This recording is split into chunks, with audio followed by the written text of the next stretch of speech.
That was a great write-up, Tom. I was so appreciative. You really did me proud. You need to do my makeup? Okay. We begin. We begin. We begin. There is no thread of story that surrounds us to tie us to the past. Once we were floating in the energy of the universe, and we were so closely connected that we were all one energetic mass. And do you know how we felt? We felt perfectly loved, perfectly on purpose, perfectly successful without doing a damn thing, because that is where we came from. All of us suffer from the process of falling away from that. We fall away from our close, beautiful, flowing, dancing, energetic connection to one another.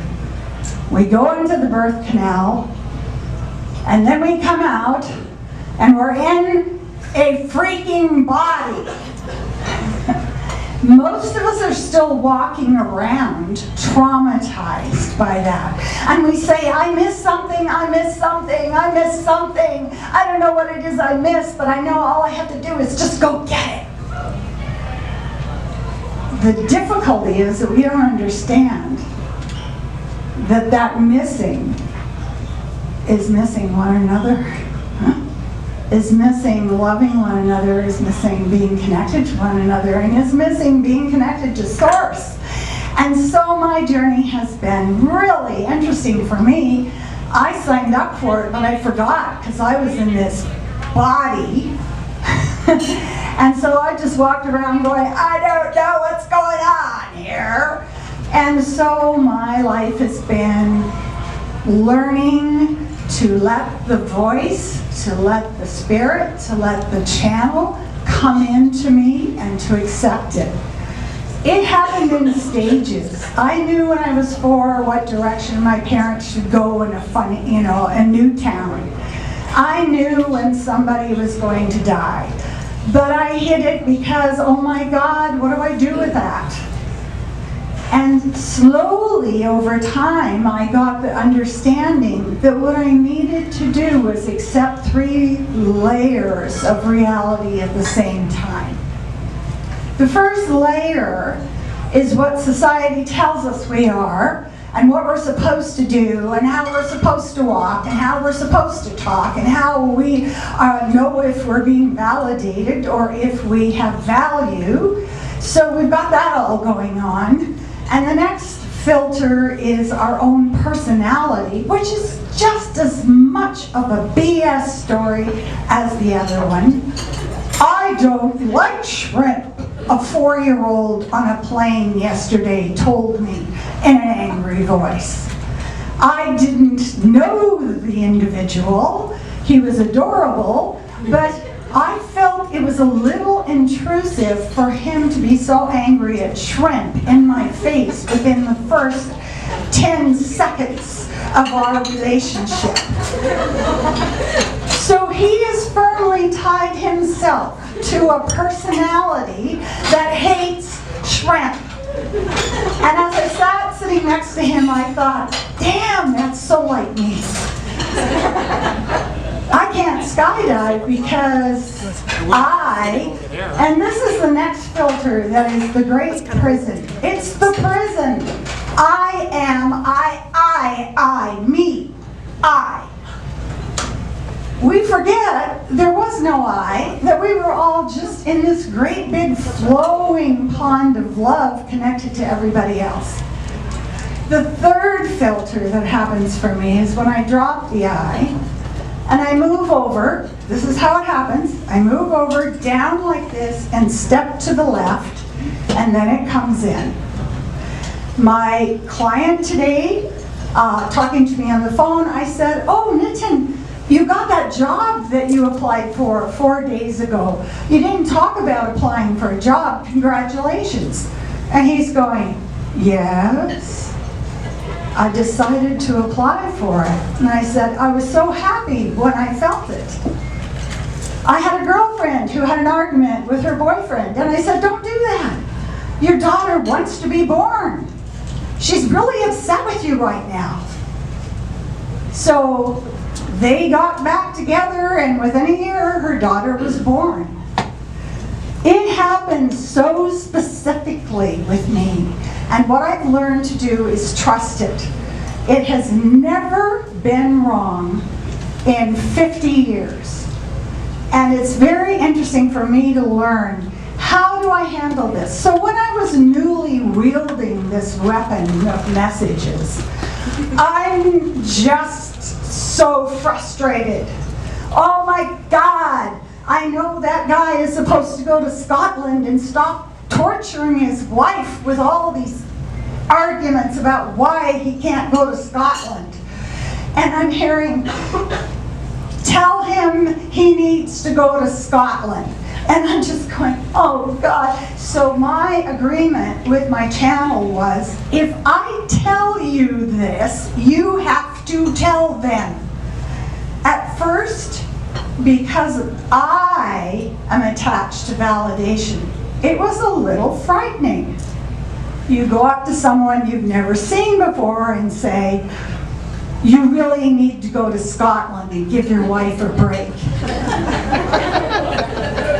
And then the wife comes around him and says, you got something for me? You got something for me? And I'm thinking to myself, that was for you.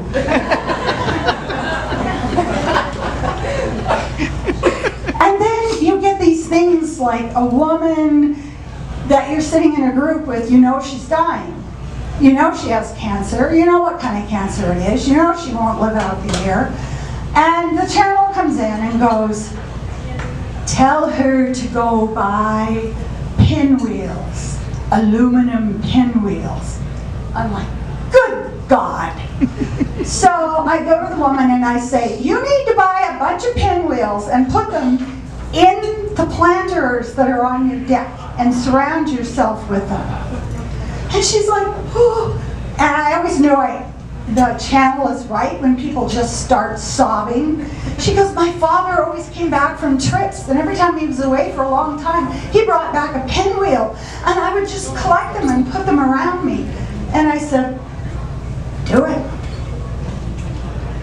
Another woman I'm seeing, and she's sitting in a group with me, and I'm just like, oh no, I don't ask for this. You don't ask for it. It just comes. And I say, you know that park on the way home when you drive back from the center? She says, yeah, you need to get out and swing.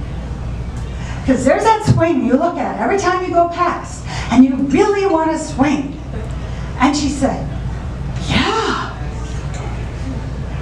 And then she talked to me the next time I saw her. She said, I was so unhappy. I have so much trouble with my husband. We have so much tension. And every time I go past that park, I get out and I sit in that swing. I used to think, God, I'd really like to sit in that swing and just swing. And she says, and then I'm a child. And then I can be happy for no reason because I'm swinging.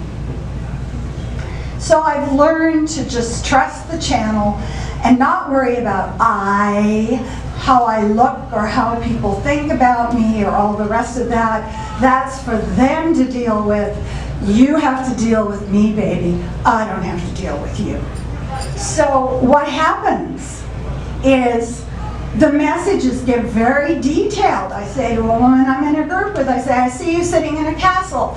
I see there are all these people on horseback out front, and they're trying to break in, and they're going to come in, and they're trying to kill you, and you're sitting in the throne, and you're holding your 1-year-old baby boy. And out back, your family has gathered all the horses and everything you need to flee before you are killed.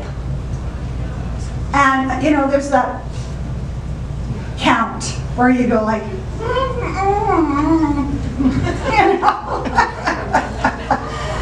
know you don't know me, but here's my message.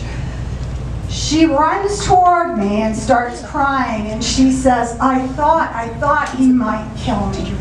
Thank you. So she left her abusive husband because somebody she's never seen before is telling her the story in Arthurian mythology vision. You know, it gives it extra credence, doesn't it? One of the things I read the other day I thought was really interesting is how people who have had a near-death experience come back, and afterwards they're more connected to the channel. I'm really, I went through that, I died, it was beautiful, oh, just, and then they take it away from you and send you back here. I'm never, still pissed off. But the thing that I think is so wonderful is that you get to a place where you allow the channel, where you allow the messages, where you just snug up to it, and you go, what the hell, just say it, and we've all got it. Every single one of us. We begin. We begin. We begin. Thank you.